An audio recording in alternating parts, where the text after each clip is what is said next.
ready for start. I don't appreciate this. Please.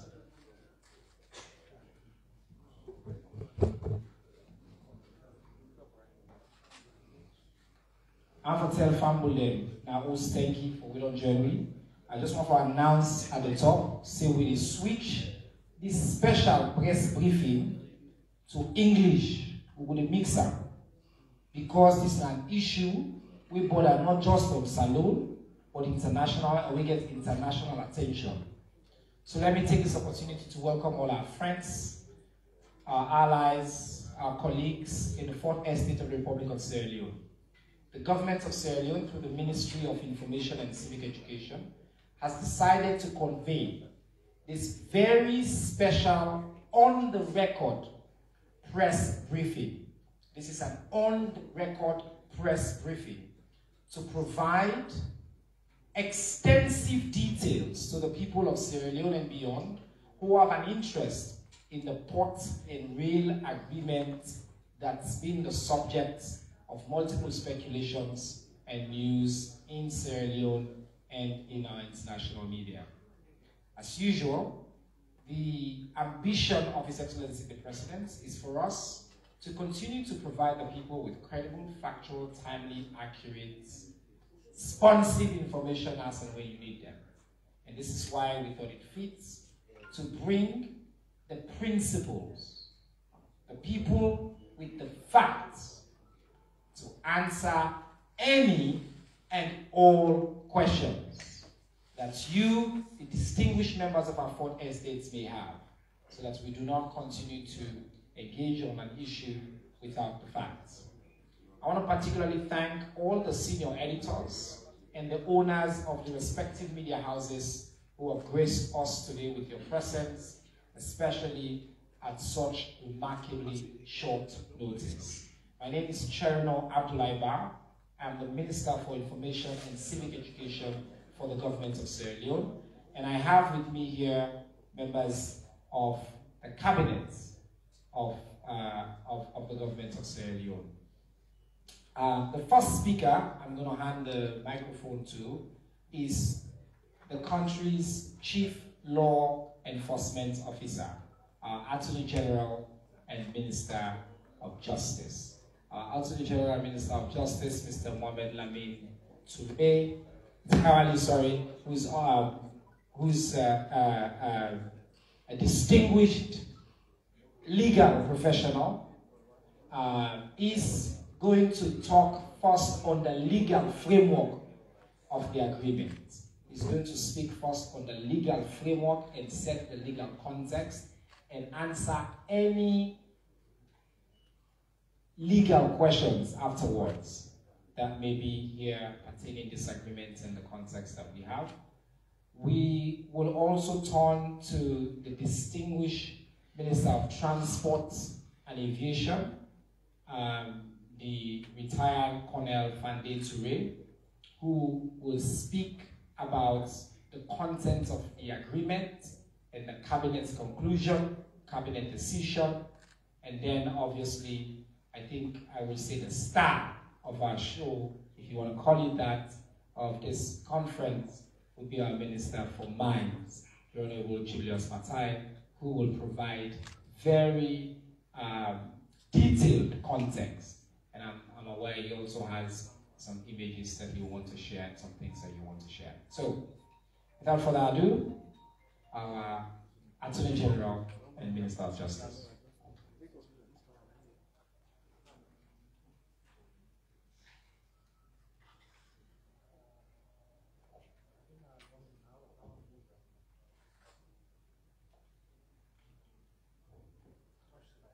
Good morning, Mr. Medigator. Thank you very much. Good morning, members of the press, my colleague ministers, distinguished ladies and gentlemen present.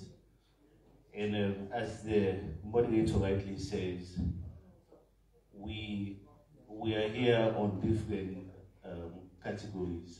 But firstly, on my own part, is to dwell on the information that has been going out before today, that government has signed a contract for the rail and port with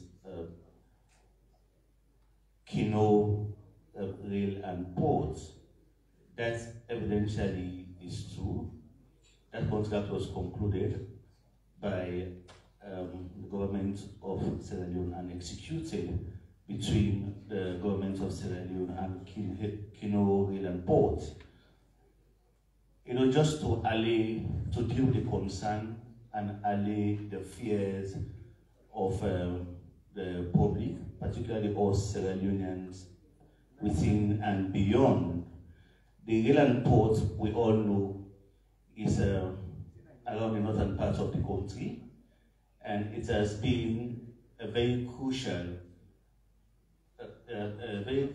instrument or facility in our mining sector.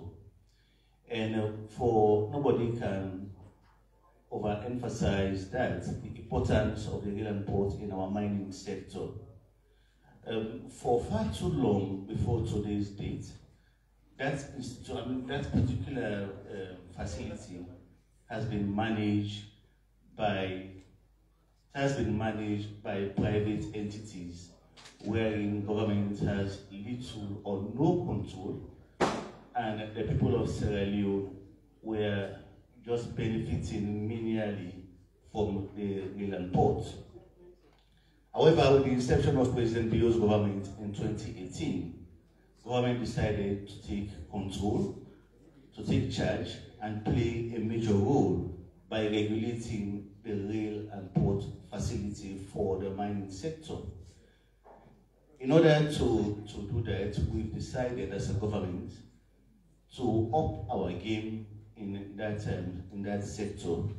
And government has one way to do that is to end the exclusive use of the rail and port by any private individual, depriving the rest and suffocating the state from getting the required resources or revenue in running affairs of the state. It was in that line that the rail and port agreement was signed initially by Arise IIP. That was in January of this year. But before January of this year, in 2021, the rail and port was again being managed by Kino Rail and Port. Moving on, an agreement was signed in January 2023 with Arise IIP, just to dispense with that concern that government had an agreement with Arise and government is signing another agreement for the use of the same facility with another company. Again, the agreement that was entered into with Arise has certain conditions. We all know that generally, and more importantly, contract for it to be effective, there has to be the meeting of minds. We all agree. Meeting of minds, among other things, include the conditions, the terms and conditions. There are various ways of doing a contract. There can be an implied or express term. But in this case, the agreement between the government of Sierra Leone and Arise, there were express terms in the agreement, boldly written in black and white, that for this agreement to succeed or to go on, for it to kick off, these are the conditions that must be satisfied against a date. And a date was specified in the agreement, which we can refer to as the satisfaction date. And where those conditions are not satisfied before, prior or on the satisfaction date, the agreement is being terminated by mutual agreement. So from the moment that agreement was negotiated and signed, government is not saying there is no agreement or there was no agreement. There was an agreement which was negotiated and signed, but that agreement was never was never, it did not come to fruition because of these conditions that were never satisfied. And if these conditions were not satisfied, there was no agreement. And government had cause to go into agreement again with another company that was using the facility before the agreement was concluded with Arise. And the reason why government did that, it was legitimate because government could not sit, as government has decided to take charge to regulate the rail and port. Government could not sit and allow a vacuum in the operations and running of the rail and port. So government thought it fit to continue with Kino Rail and Port. So the rail and port agreement with Kino is over-justified and legal. The same way the rail and port agreement with Arise that was negotiated with the government, but save that the conditions precedent in that agreement were never satisfied. And to this day, as I sit here, as we're all gathered in this room, there has been no evidence from Arise to say that we took steps to implement those conditions precedent. And the Arise agreement is saying, in an event, the other side, that is the lessor, could not satisfy those conditions precedent, the very agreement before the satisfaction date, they can waive their rights in writing. And as to this period, as we sit here, there is no evidence of that. We are all sierraleoneans. We want the good for this country. We cannot allow us to continue to deprive ourselves of the required revenue that government will get to facilitate our livelihood in this country. So ladies and gentlemen, that is where we are, and this is where we are now. Because of those conditions precedent that were never satisfied, the agreement by mutual consent has come to an end. AG, let me just ask a quick clarification question. Thank you. Was there a specific dates by which the condition precedents must have been and they have not been met? Yeah, I just want to preempt some of the questions that I'm sure will come up. Good, Mr. Moderator. And again, for further edification of the public and Sierra Leone as a whole, they can have quiet, please. I know we have editors and senior members of the press here. I do not want to resort to saying that if you interrupt or disrupt, we'll kindly ask you to leave the room. So please, let's focus and we will give you a chance to ask your questions. This is why we're here. Okay? Thank you. Yes, in the agreement that was negotiated and signed by Arise and the government of Sierra Leone, the satisfaction date of that agreement to trigger the enforcement of that agreement was the 9th of July this year. Thank you. And up to this moment, there's never been any communication between us and Arise. All right, thank you very much. So, just to reiterate, the position of the government of Sierra Leone and the Attorney General and Minister of Justice is indeed an agreement was signed with Arise, but the agreement required certain condition precedents to be met by a certain date to essentially make that agreement fully enforceable. Those condition precedents, A, have not been met, and B, there's not been any indication from them formally to the government of Sierra Leone for why those were not met or what steps they needed to take.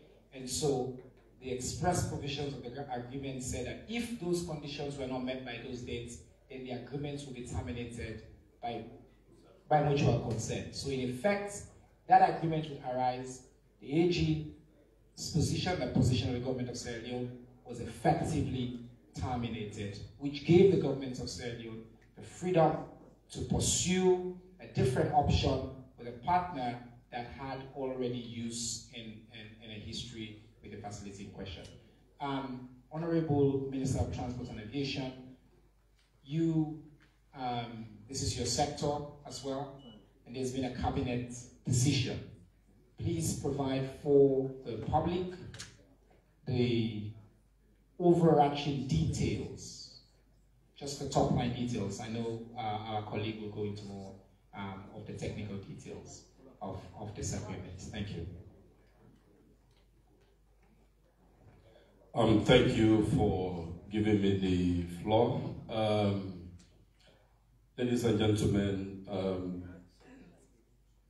going straight to the prayers that were requested by us to the cabinet and which has been approved was firstly to request for the approval of the agreement which has already been signed, and secondly for the Minister of Transport, Minister of Mines, through the Attorney General, to lay this agreement in the well of Parliament, which was also approved. And the third aspect was for us as a ministry to set up a specialized agency for the regulation and operation of this national asset, which was already approved. But it would be good for us to take a step back and then see how this agreement was signed, some of the steps that we are taking. I can tell you during one of the negotiations, we had over 42 individuals present to negotiate this agreement. And this includes even the information ministry, mines, all the stakeholders were there to discuss this agreement.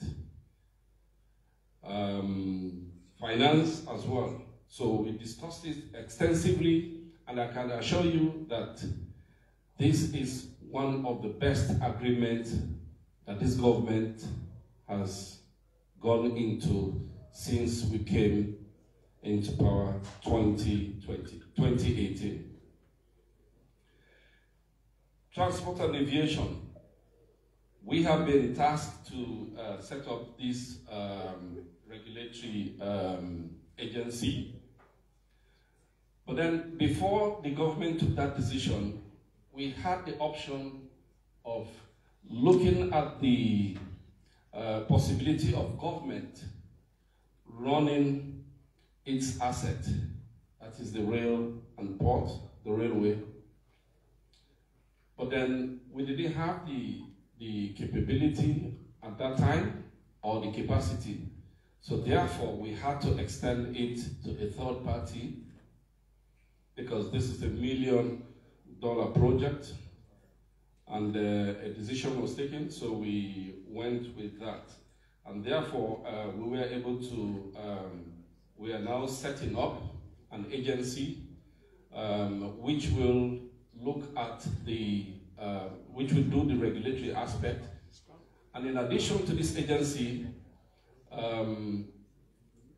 it's going to firstly be just a minute with just a structure that will be set up to look at it, after which we will then go into having a specialized agency, semi-autonomous agency under the Ministry of Transport that will look at not only rail, but with also cable network in the city of Freetown. This agency that will be set up, of course, we will be having, this will create jobs, in addition to the huge number of jobs that the entire project will provide. It's going to bring capacity building, and of course, it's going to be in collaboration with other stakeholders. Now, how are we going to regulate this project? It's going to involve interfacing and communicating with all parties along the railway and the freight, and of course optimizing the use of the facilities, then capacity building, like I already said, and then the third-party users, because there has been some sort of apprehension that with this agreement it's going to be only focused on King Ho. No, it's not going to be focused on only King Ho. We're going to have other companies as well interested that will come in, and as a ministry we will be the ones regulating. So you would have to submit your request through the ministry, and then the ministry approves, and then this is being sent to King Ho for action. Another important point that we have in the agreement as well is to King Ho is required to have minimum 10% capacity for the use of the rail by other interested parties as well. I will go straight to some of the benefits. Of course, my colleague here will delve into it, but then some of the benefits will include over 15 million tons annual increase of iron ore export starting 2024. That is more than 30 million tons by 2027. And we also have more than 185 million additional foreign direct investment over the next 5 years of the project, with huge number of additional jobs, direct jobs that will be created, and of course revenue for feasibility studies. Like I said, King Ho will be given 1.5 million, and part of that amount will go to the agency that will be set up, and this agency will be responsible to do feasibility studies for further extension of this rail, not only within the King Ho, not only within Pepel and Tonkolili, but of course to extend it to other areas in line with His Excellency's Big Five game changers, so it can support the agriculture sector. There's going to be additional investment of 185 million, and it will be used to upgrade the railway. This, of course, it's more job benefit to us all. I think that's all from me for now, and then I'll hand over to my colleague. All right. Thank you very much, Honorable Minister for Transport and Aviation.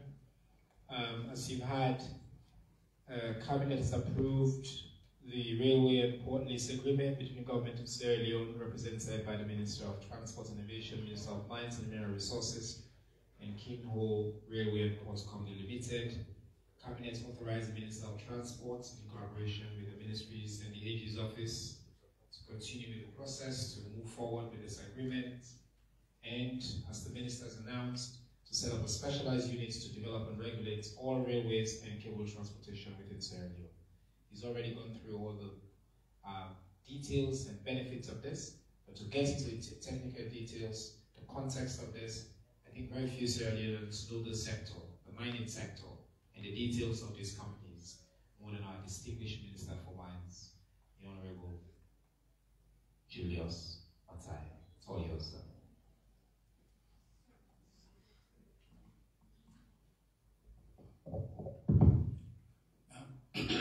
Good morning, everyone. Thank you very much, Mr. Moderator, and welcome everybody here. It's a pleasure to be able to come here and throw some light on the issues that have been making headlines in the papers. And it's quite interesting. I didn't realize I was so handsome. I've seen so many photos of myself in the newspapers of late, together with the Attorney General, His Excellency, and also the Minister of Finance. All the wrong reasons as far as I'm concerned. But then that's the motivation why I'm here. Of course, the discussion about the rail and port has been going on so much as if it's Arise versus King Ho. and as if the government actually played Mercury and won the Radison port, and then just, by a magic wand, it appeared without really putting the context. How did we get there? I've had all sorts of stories. My job here is actually just to give some context. The decisions we make in life, the quality of those decisions are based on the quality of the information we have.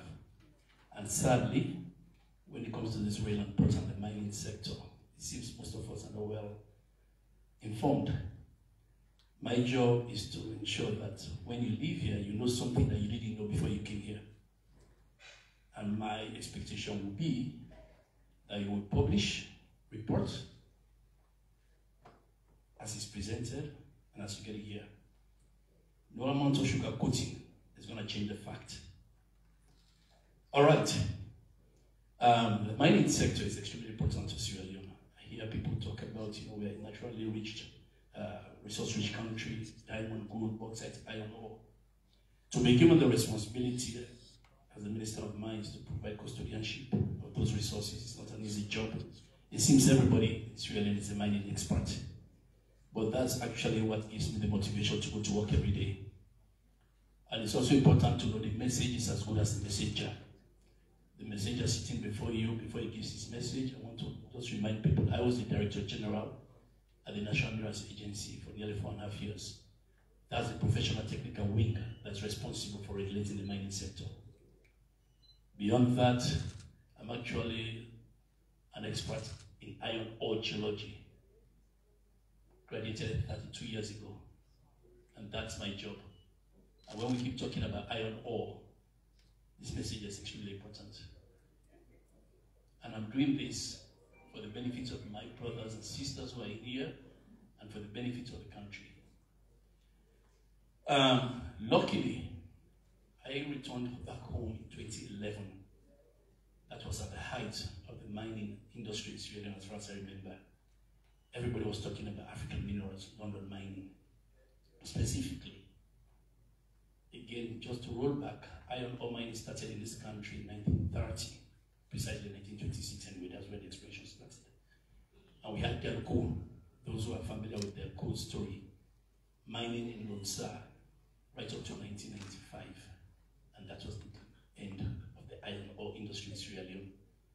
Then until 1975, after it went, 1981, we had an Austrian farmer, again around the Los axis, operated for 5 years, and then also went bust. And then, since 1985, there was no more activity as far as iron ore mining is concerned, until when London Mining and African Minerals started exporting 2011, 2012. And then again, there was the issue with Ebola and the steep drop in iron ore prices. And by March 2015, that was the end of African Mineral story. November 2014, that was the end of London Mining. And nothing happened again. Until 2019, those who are familiar with the SL Mining story, they came in, again, had some few regulatory problems. We had to suspend the operation. Biao Shandong took over, Shandong Iron Steel Group from African Minerals. Mined again right up to November 2017. They also went out of business until Kingo came. I have to give this context. The reason I'm giving you this brief historical context is for us as Sierra Leoneans to learn from our mistakes and to ensure that it's our responsibility as Sierra Leoneans not to just pigeonhole ourselves. I'm a biologist, I'm a geologist, and this and that. We have a responsibility as citizens. That's why I'm extremely happy when we are in our Ministry of Information and Civic Education as well. It saddens me sometimes when I read in newspaper and find out that people are reporting things in a slightly reckless way. And I will not blame anybody. But also we have a job to do. The country is struggling financially. We do not even export toothpicks out of this country. We rely on our natural resources. For those who keep saying we are rich in gold, Total gold export from Sierra Leone last year was about $5.6 billion. For those who say we are rich in diamond, total export from diamond last year, that's artisanal as well as what we call large scale, that's square holding. It's about $143 million, roughly. Then we have Sierra Rutile exporting. Rutile, ilmenite, zircon, doing roughly about $169 million. And then, of course, the Pepel doing bauxite. They've been struggling, doing about $30 to $33 million. The reality, the reason I'm giving these figures is to give us an opportunity to judge for ourselves. As much as we are bickering about our rights can go, there's a bigger picture. We need to develop our country. We need to rediscover our dignity, our somebodyness, our pride, our self-worth. We need to harness our knowledge to ensure that the economy of this country works. And we have to leverage the mineral resources God has given us. So while we are making these decisions on behalf of our brothers and sisters, our moms, let's do it with dedication, passion, non-partisanship, with some amount of transparency, accountability that will allow us to say, yes, we are Sierraleone and these are our resources. We are not just giving it free to people. I brought some slides here. The reason being, I've been hearing people going on some trips. I don't know whether it's pilgrimage to Gabon or Benin, here and there. I mean, I'm happy. I can feel spirit in here. I can feel energy. Thanks for those who went there.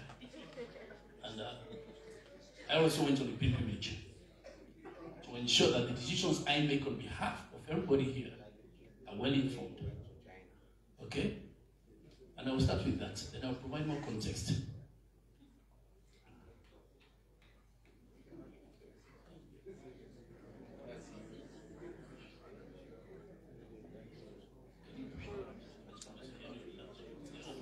Please. There are quite a few things that I need to do. Yeah, it's okay. Yeah. Please be patient with me. As I said, my job is to ensure that we are well informed after leaving this place. So you make your decisions. When African Minerals was here, they signed an agreement with the government of Sierra Leone in 2008.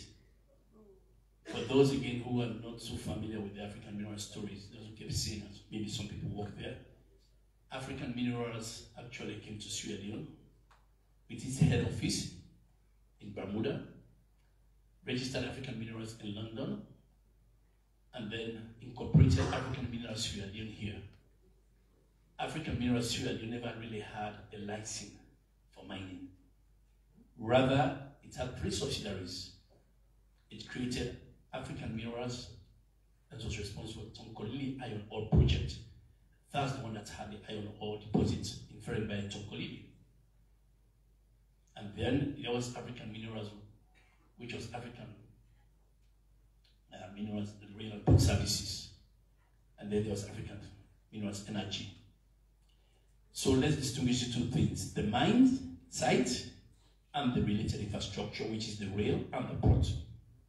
In mining, we normally say, yes, it's good to mine, but what you should be thinking about is the money. But before you get to that money, in between, you have to make sure you have the manpower, you have the management, the logistics and infrastructure, and then the market before you get to that money. So what we have there at Ferengaya is one of the largest iron ore deposits on the African continent. 13.8 billion tons of iron ore. It's not the best quality. Simandou in Guinea is the highest quality, about 4 billion tons. And currently, there are discussions to be investing nearly $16 to $20 billion to develop it. It has a related rail infrastructure, 650 kilometers, and it's going to cost anything between $4 to $8 billion just to build that rail infrastructure. So why is African Minerals had that license to mine? They have to put in place infrastructure to take the mining product to the market. It's for that reason that 192-kilometer rail was constructed, starting from there. So we are right into Kamasundo. And for those who are familiar with rail infrastructure, you have different gauges. Those are the tracks they run on. What we have there is a narrow gauge, 762 millimeter. The standard gauge, which is normally used for passenger rail and so many other light transportation, that's 1435 millimeters. So what we have there is a narrow gauge, single track. Okay? It has a loop at Ferenbaya, and then one track that goes as far as Pepel, 192 kilometers, going through various chiefdoms, I think Safoko, how they call them, Bantie, Mafoki, and getting on to Kamasundo. That rail track was built on purpose for transporting iron ore in very special wagons. These wagons, they take anything between 70 to 75 tons of iron ore. They put them in chain, which forms a train, about 130 of them, put a few locomotives on them. They get to Pepel. At Pepel, that's where basically they unload. There are 2 stackyards, each taking 1,000,000 tons. And then from there they go on conveyor belts, stackers and reclaimers onto barges. Then those barges for transshipment to the market in China. Unfortunately, the Pepel port is not deep enough to take those big ships we normally call capesize. Those are the ones that are 180,000 to 200,000 tons. So they use Supramax, 50 to 65,000 tons. It's very challenging. When African Mineral came, the plan was to build 10 million tons per annum for the first phase 1, ramp it up to 20 million tons, then 35 million tons per annum. Again, 13.8 billion tons of iron ore sitting in Ferenbaya. African Minerals, they didn't own everything. They owned 75% stake. 25% of that stake in that iron ore mine was owned by Shandong Iron and Steel Group, a Chinese firm. Even the rail and port agreement that was signed, the first one was for 99 years. So for those who are saying, why are you giving Kingo for 20 years? The first one was signed for 99 years. And some might say, why? When you have 13.8 million tons, and you are only doing 35 million tons per annum, for those who have calculators, you do it. Do the calculation. 13.8 million tons, and you're only doing 30 million tons a year. Because they needed that guarantee to make sure that their investment in the rail and port services would be secure. So, they didn't have that money, so other people had to pour in that money, mostly Chinese money. There was China Rail, it's called China Rail Material and Commercial Corporation, and Shandong. They poured in $1.6 billion. I repeat, $1.6 billion to build that infrastructure. The 192-kilometer rail. Billion with a B. Billion B, not million. Billion B. $1.6 billion. Yeah. That's just slightly, I think, about 45% of our current GDP. Yeah. And Shandong, as I said, 125% stake in it. 2011, when African Minerals started shipping, they were doing 11, they did 12, then they did 20 million tons. By end of 2012, Sierra Leone was the 6th largest exporter of iron ore to China. And we are doing over $1 billion worth of export iron ore. That was contributing anything between 23 to 25% of our GDP. So that's how important that particular one was. Not far from there was also London Mining, doing about 5.6 million tons. But they were not using the rail and port. Rather, they go via road to 2VM. Those who are familiar with Mafoki, put them on barges, they take them through the Freetown River estuary for transshipment to ocean-going vessels. Okay? Now, after African Minerals' demise, they changed ownership in March 2015. That's just after Ebola. during the Ebola period, sorry. Shandong ended up owning 100% of everything that was left there. The mine site and its related infrastructure. That's the rail and the port. And this started ramping up. Again, things didn't look too good because of the market. By November 2017, they took a voluntary suspension of the operation, which is legal, it's allowed. The Mines and Minerals Act of 2009 allows you to suspend the operations for 2 years. So we thought, okay, let's just monitor them to see what's going to happen. Maybe the market will pick up. Nothing was happening. Sadly, some of our citizens started vandalizing the rail and port facilities, the infrastructure, taking away the sleepers, the fish plates, the ballast, even at Pepel, taking off the belt, those conveyor belts, machinery here and there for scraps. And it became almost impossible for Shandong to continue. And then, fortunately or unfortunately for them, I became the Director General of the NMA. I realized something was not right. I needed to protect the interests of the country. We cannot have 13.8 billion tons of iron ore lying down there while we are struggling. Because 2019, 2020, there was no export from this country. So by July 2019, we had to terminate Shandong. And there were reasons, valid ones. Shandong decided to challenge. They decided to go for litigation. But they forgot that we did our homework well. 2018, we had a different government. Things were a bit different. That was a new direction. And I think they felt the impact. So they had to basically withdraw. I was the person who sat with Shandong over several months to negotiate. Because by law, Section 54 of the 2009, when basically we terminate your license, you are supposed to provide an inventory of all the assets, movable and immovable, and submit to the Director of Mines at the NMA, and me as Director General to provide stewardship and custodianship of those assets, and then pass it on to the Minister of Mines. Shandong were initially reluctant, but we realized we cannot leave 13.8 billion tons of iron ore while our people are suffering.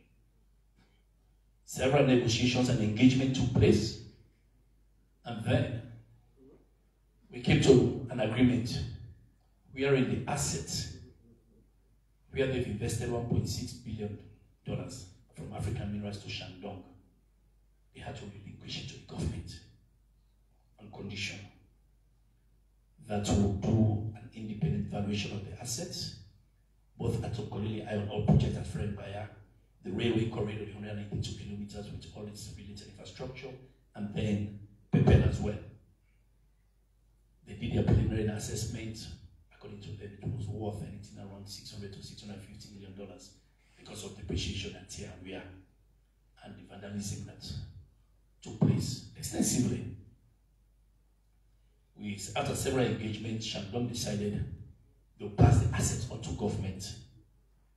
That's even better than winning Mercury, you know. Because we didn't invest anything. Rather, we inherited something and we didn't have the expertise, the knowledge, the skills, how to take care of them. The reason today we have the Minister of Transport and Aviation here is at that time, people believed that it's because it's a mining-related infrastructure, it's the Ministry of Mines and Mineral Resources and NMA that should be dealing with this, even though they didn't have the competencies or expertise in any of these fields. So we inherited something that was bigger than what we thought. You know, why the normal is you bite more than you can chew. So I learned from that even when you are praying to God to give you something, make sure it gives you the ability as well to handle it.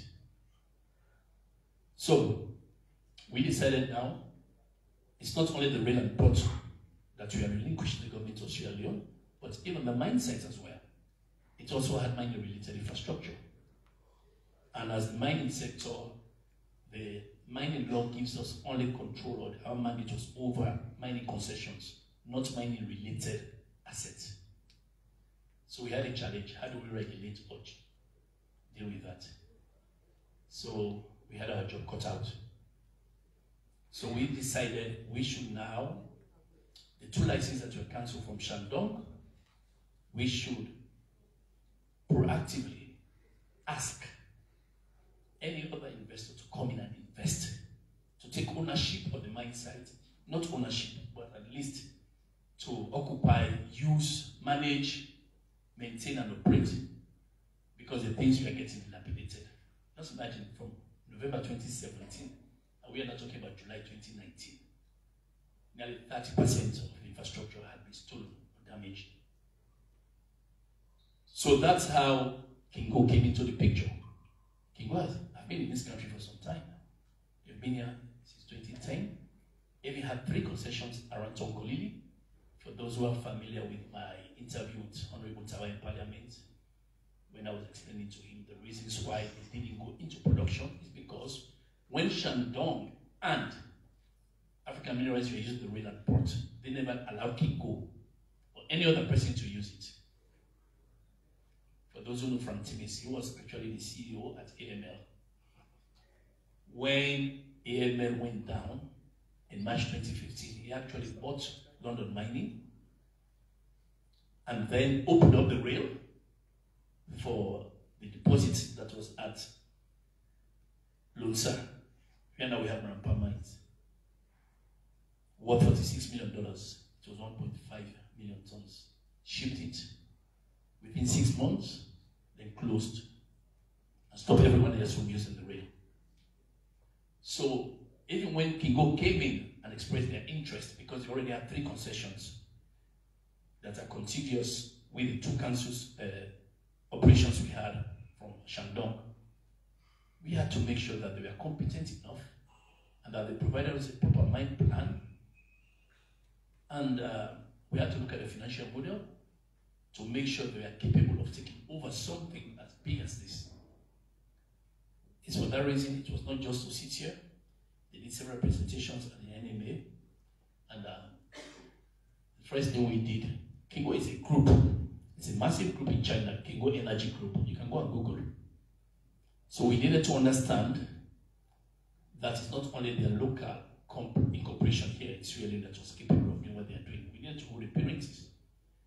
For those who are familiar, you know, most mining companies, they come, incorporate a local farm here, have a subsidiary of that farm, but their parent farm is somewhere in a safe haven, tax haven, either New Jersey, Bermuda, or maybe Panama. So we needed to understand. And we went to China. This was to understand. I mean, I brought some pictures to just show some few things quickly, because it paints 1,000 words. I hope they open. Yeah, I'll go through this quickly. Can you press next? Next. So that's the rail and port they run in China. We went there to look at the infrastructure, to look at everything. It was a due diligence. It was a large team that went there to really understand that the parent that is sending each child to Sierra Leone to take over something inherited from Shandong is capable enough. It's not just the financial model they will show us or come and tell us, oh, these are net present value, these are capital, or this is our payback period. We wanted to see. Okay? It was the Minister of Mines, because I was there as an NMA representative. We got people from the AG's office. And we came back. Can you go back? Out of the full of this. Okay? Back. Even when we came back, we needed to go and see. This is now January 2020. The Kingo mine, and the mine site that we inherited from Shandong. Next. That's how big some of those machines are, just slowly. That's how they were, slowly, please.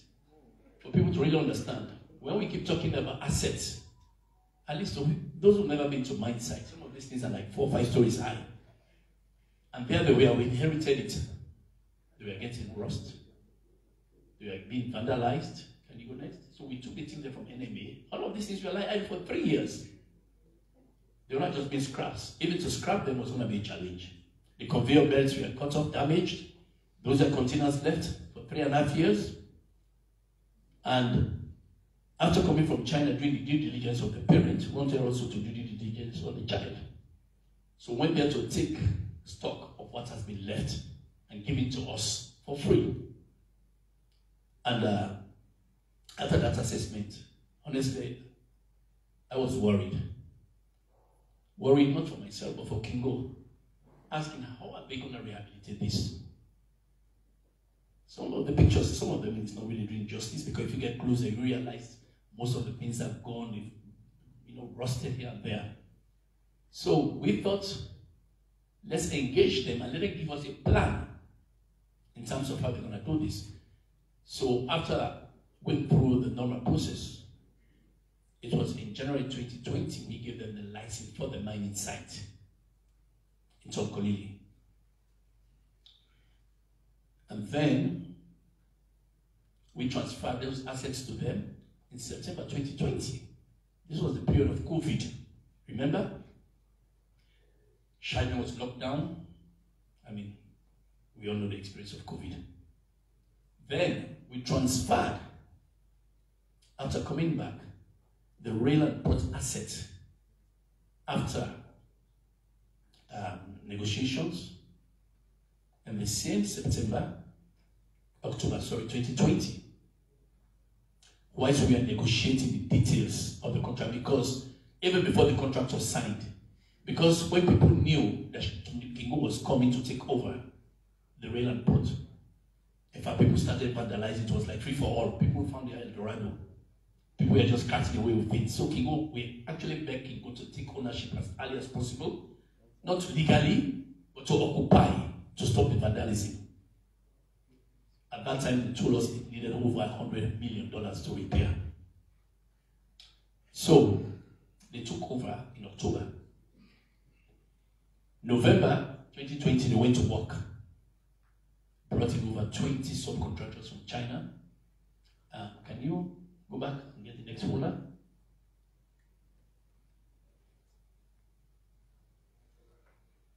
There's a folder there. Desktop. There is a conference. Yeah. Yes, prepare reports here. For those again who have not been, go through one by one, please. That's okay. I can zoom into that. That's the layout of Pepel. So Pepel is not just a Lumley market or Otomango market. Yeah, where you think you go and pack keke and Okada, you just jump in and that's it. So the Chinese have come with their own keke and keke.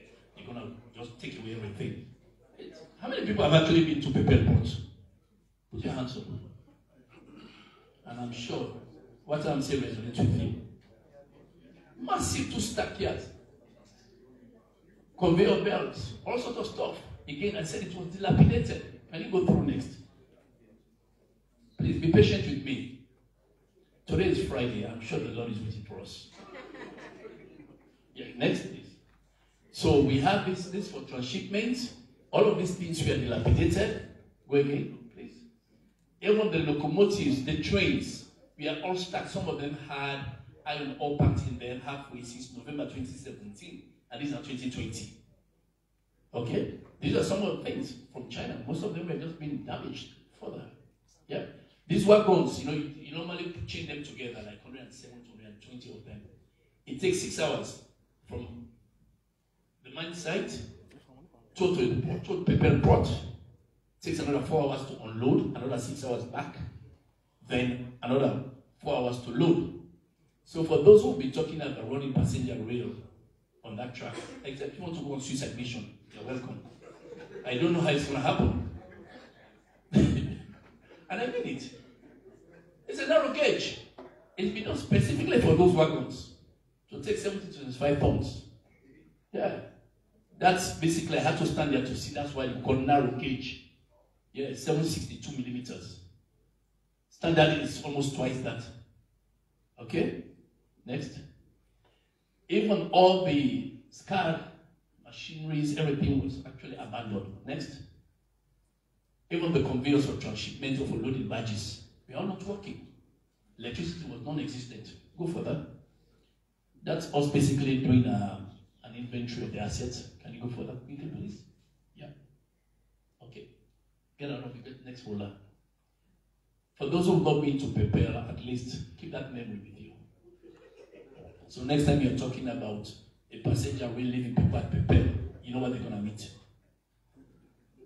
So, When they took over, they brought in over 20 subcontractors. Can you?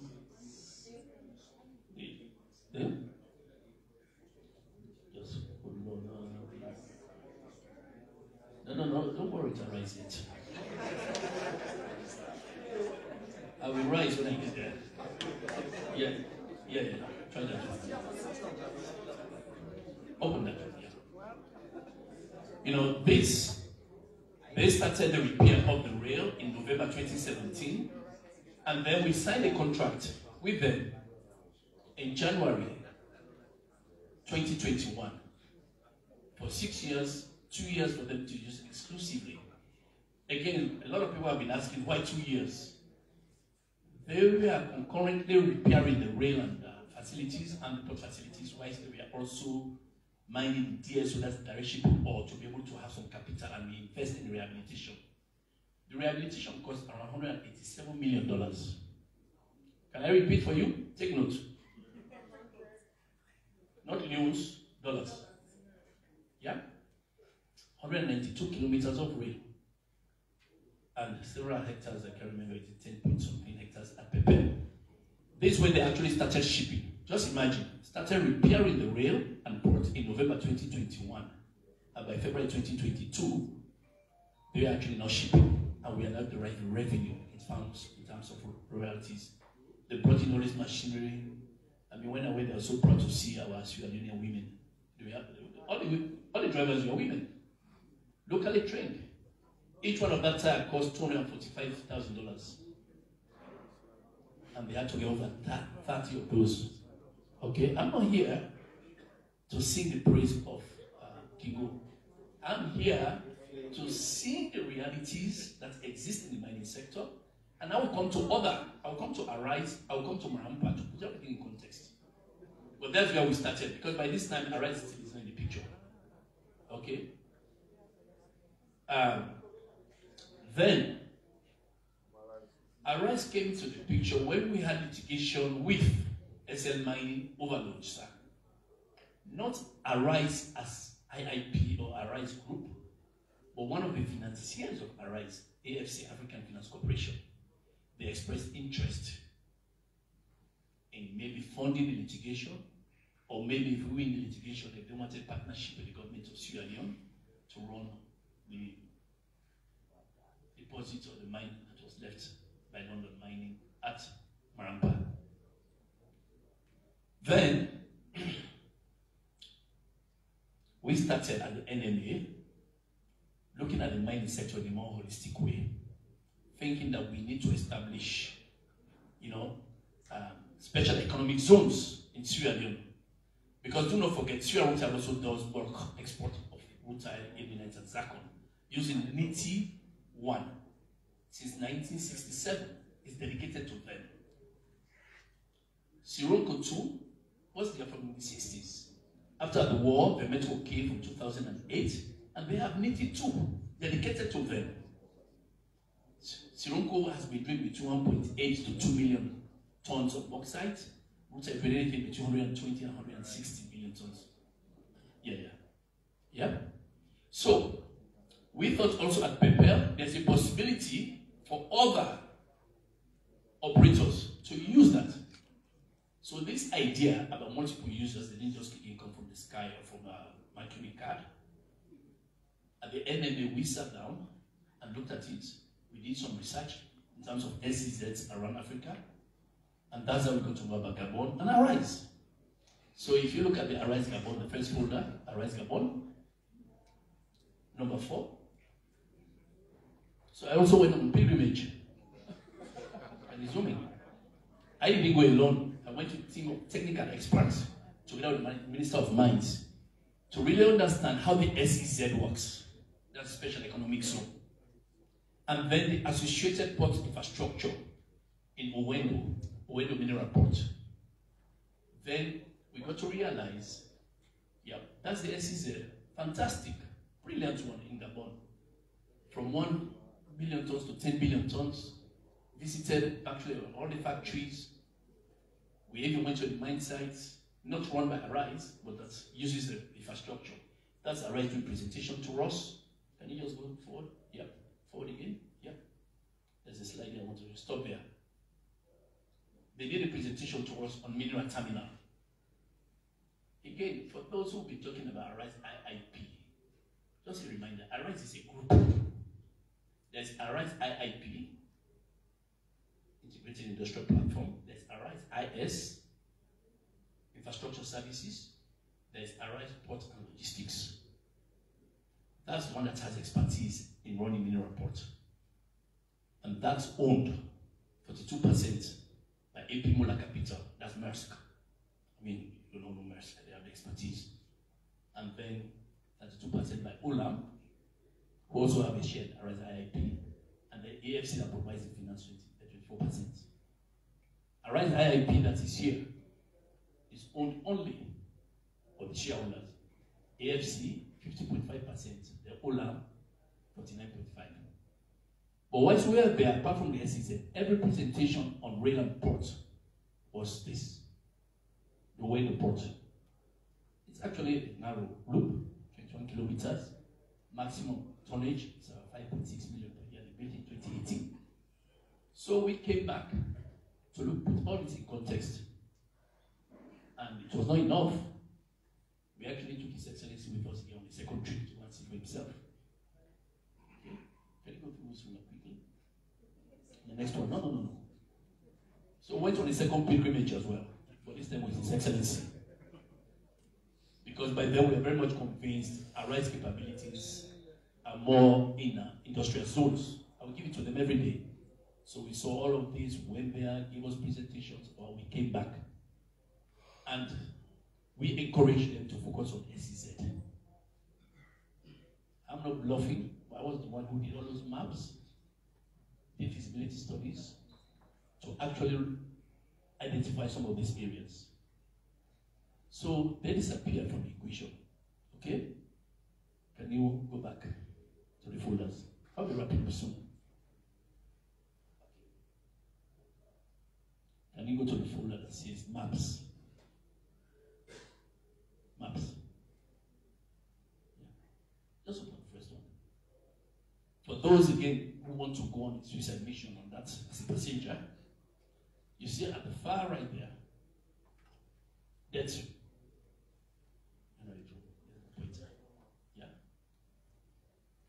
I will have to start. Give me a chance. This is the mine site. Probably close the first. Let me get an overview. Close this one. There's another map.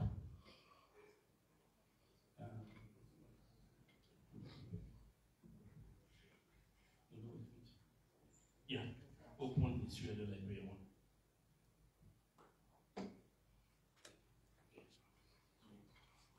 So basically, the mine site is here. Pepel is here. Okay? Again, the reason I show this map for those who've been getting excited that even a right is going to extend this to Guinea, to Simandu. Simandu is around here.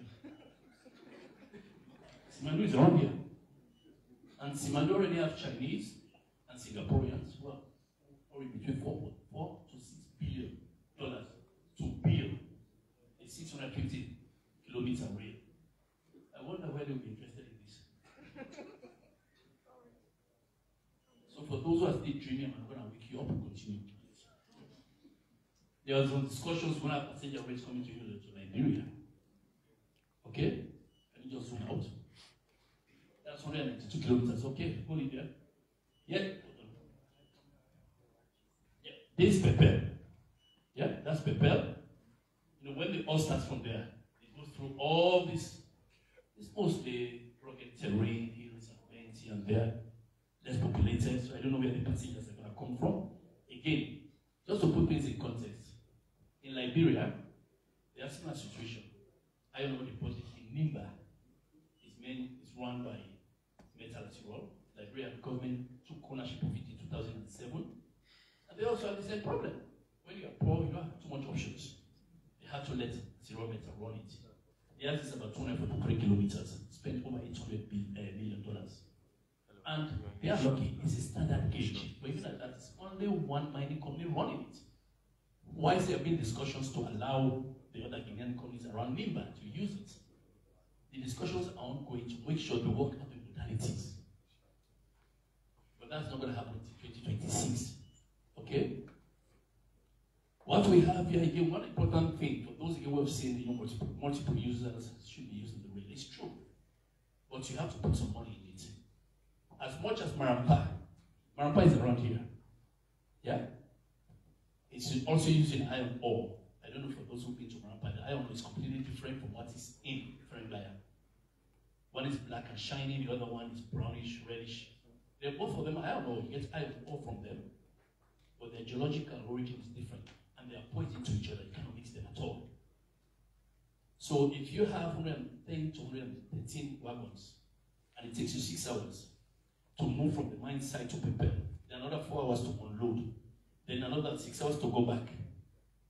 Now you have to factor in, you have to wash all those wagons, clean them up, come back and load them. So for those who are saying, why did you give them only 10%?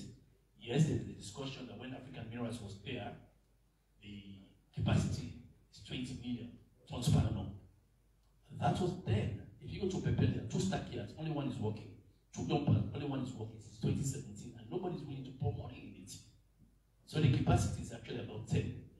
Kingo is currently doing 4, and half year, but the expectation will do 8. Next 2 years, or next year they do 15. By 2027, they do 30, which is good for the economy. So, can you go back? There's another map there called Koya. Here we have our SEZ. The shortest distance to that way from Koya, where the industrial zone is. Don't get me wrong, I'll come to Arise. I'm going for that. Arise, don't take anything. Arise IIP. They're very good at SEZs. Running Cote d'Ivoire, Gabon, Togo. But I don't even know whether they've ever even run a toy train on a table. Not to my knowledge. Correct me if I'm wrong. I don't know about that, whether they will run a toy train on a table. Because all the presentations I've seen over the years, I've engaged them since 2020 up to September 2022.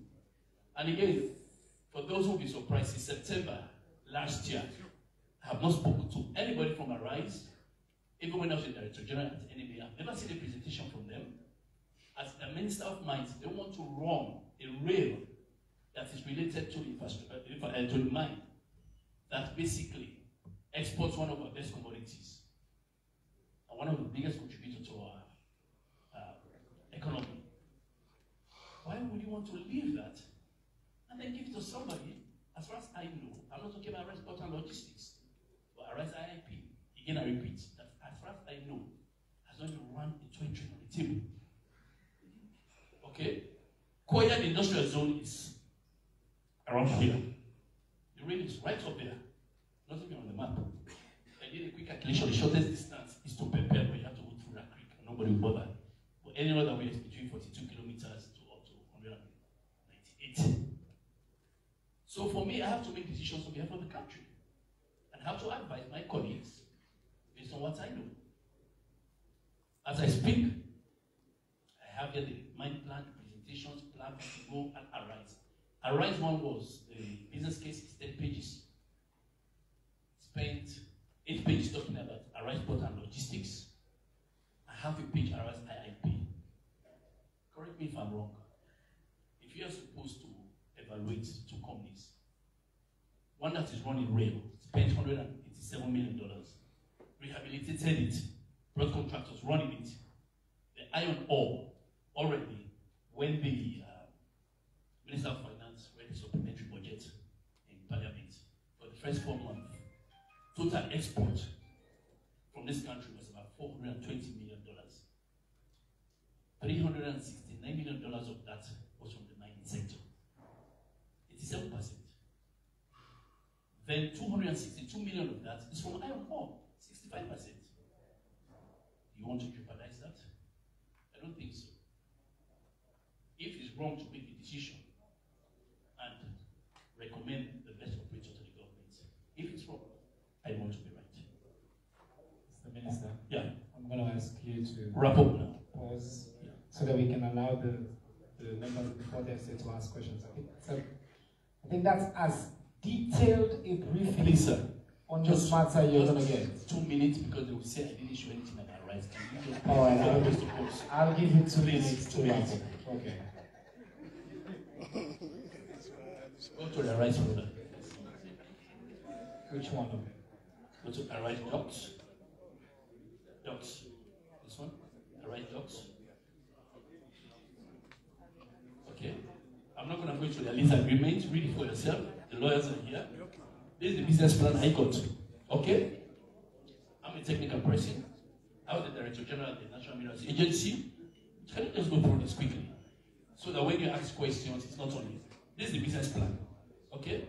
Apart from this, just go down quickly. This is just basically giving you a background about the mining sector and what they can do. And that's it from here. Henceforth now, it's 10 pages. Everything now is about Arise Group. It's about other things Arise Port and Logistics have done. Nothing more about Arise IIP. I'm a technical person. I'm supposed to, on behalf of everyone here, assess. That's all I got. I went to Gabon twice. Can you just close that? Let me just show you something. And now, no, not that one. I won't go there. I'm not a lawyer. Go to the King's presentation here. Open the PowerPoint one. Just for yourself. You don't even have to be technical. As long as you're not blind. See for yourself. This is the presentation they did. Just go through that. Yeah. Go. Just scroll through quickly so I don't waste time. Yeah, somebody comes to you, go down. This isn't this, for those who are geologists can understand. Somebody is telling you that they've done some work. They've done the quantification. Estimates. Can you go up? Your license. Go up again quickly. So we don't waste time. I'll come to something further up. Yeah. Give it a holistic view. Just go. Yeah. No. Let's go through. Yeah. About their timeline with a plan. Go down. Yeah. Go again quickly. With everything, how they're going to work, the phases or what have we visited. That's what I expect from anybody who wants to come and invest in Sierra Leone. I was given this responsibility on your behalf, on behalf of the government, to make decisions to the best of my ability and capability without, let me say this, I see Sierra Leone as I see myself. If I was going to assess this for myself, I would do the same assessment. So after going through all of this, I will not sit down with the potential to be one of the best exporters of iron ore on the African continent with the associated rail and port. And I will not advise the lawyers, the Minister of Transport, and the government accordingly on the cabinet. Thank you. All right.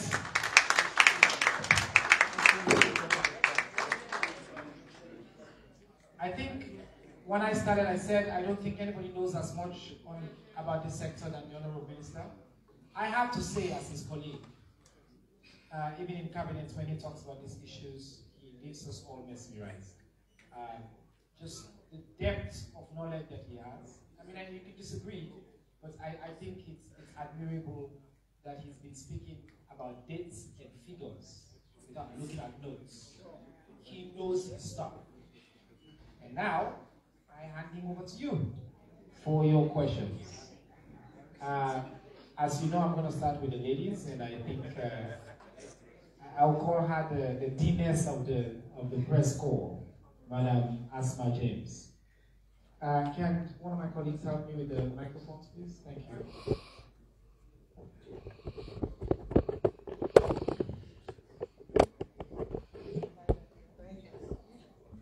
Thank you very much.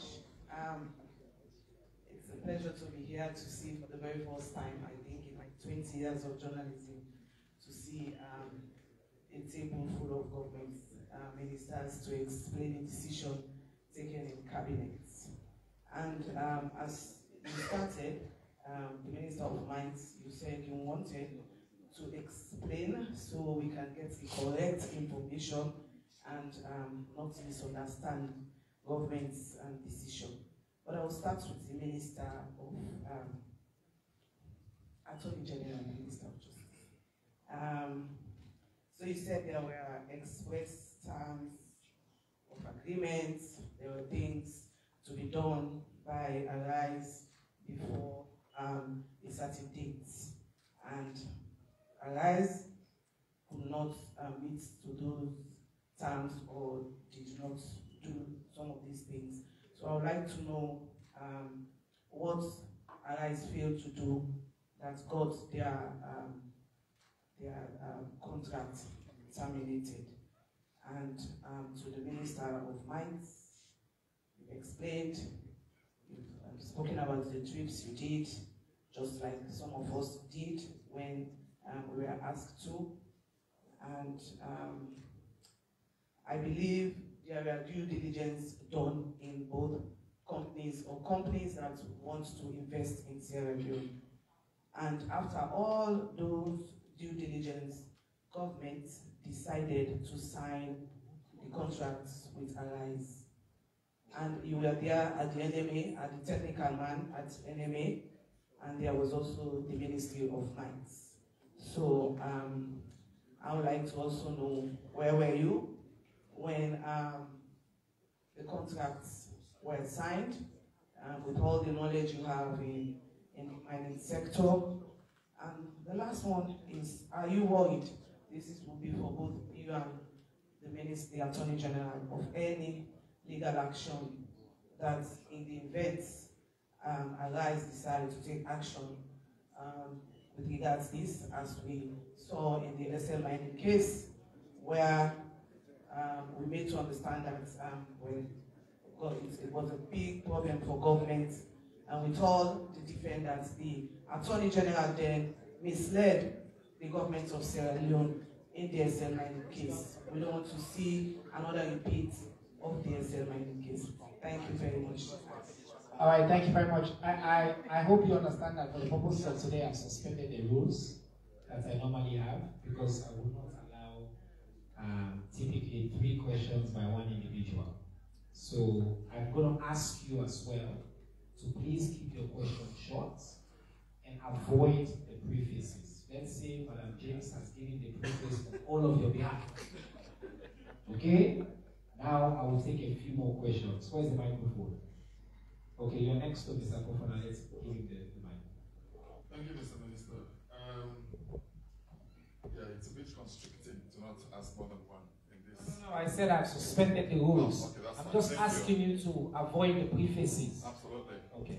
So I would like to have clarification on this. Attorney General, was it, I don't know who said this one before I came in here, which as my James just referenced.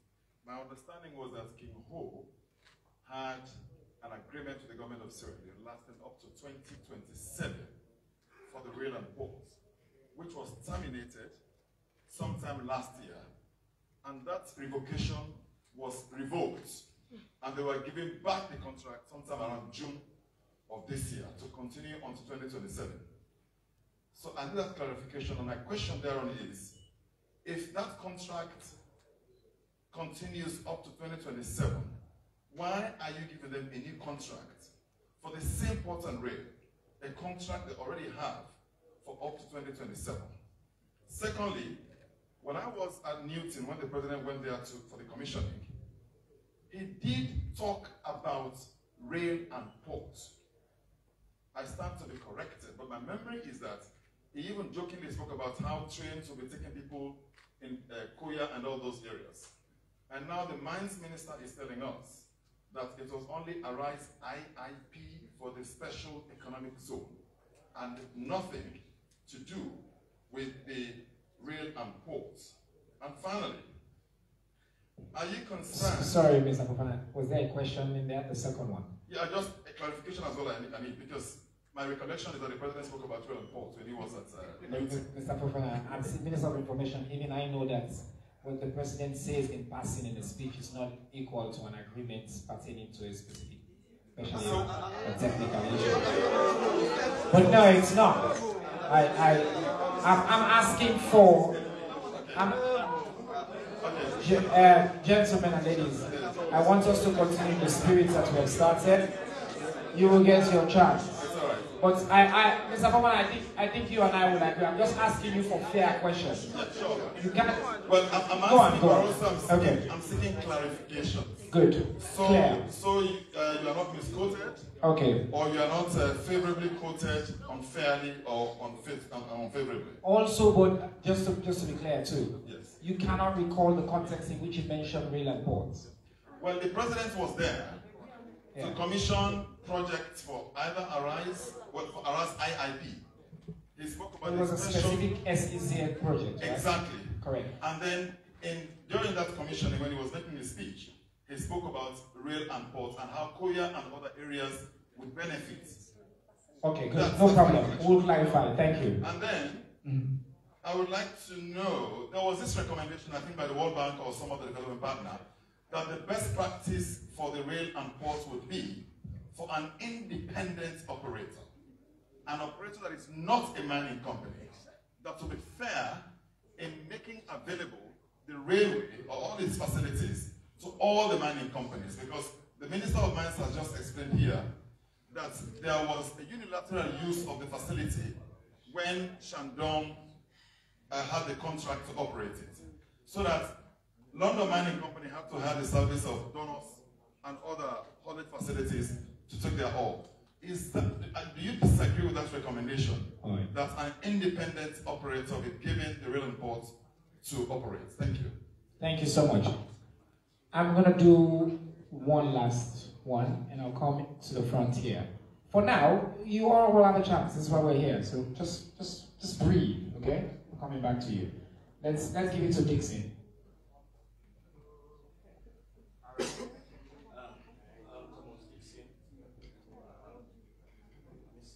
Can you make sure it's on? The mic.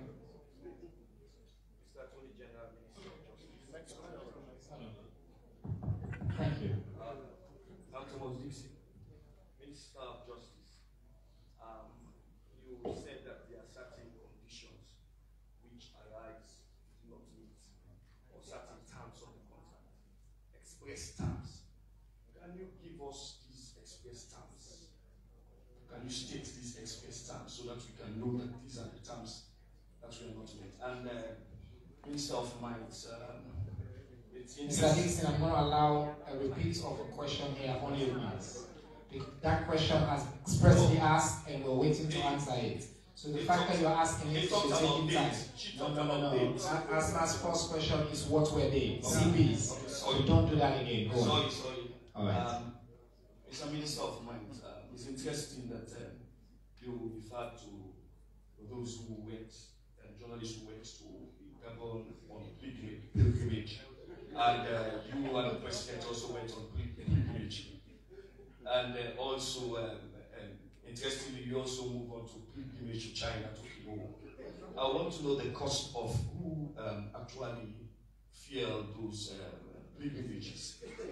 And I also want to know, because in Parliament on the Kingo issue, another mining issue, you've been accused of having vested interest in the mining sector.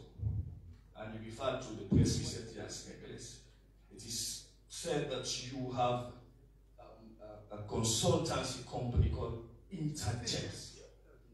Yes. And that company is actually doing the EIA environmental impact assessment for some of these mining companies. Is actually that not recklessness on the part of the government minister. All right. Thank you very much,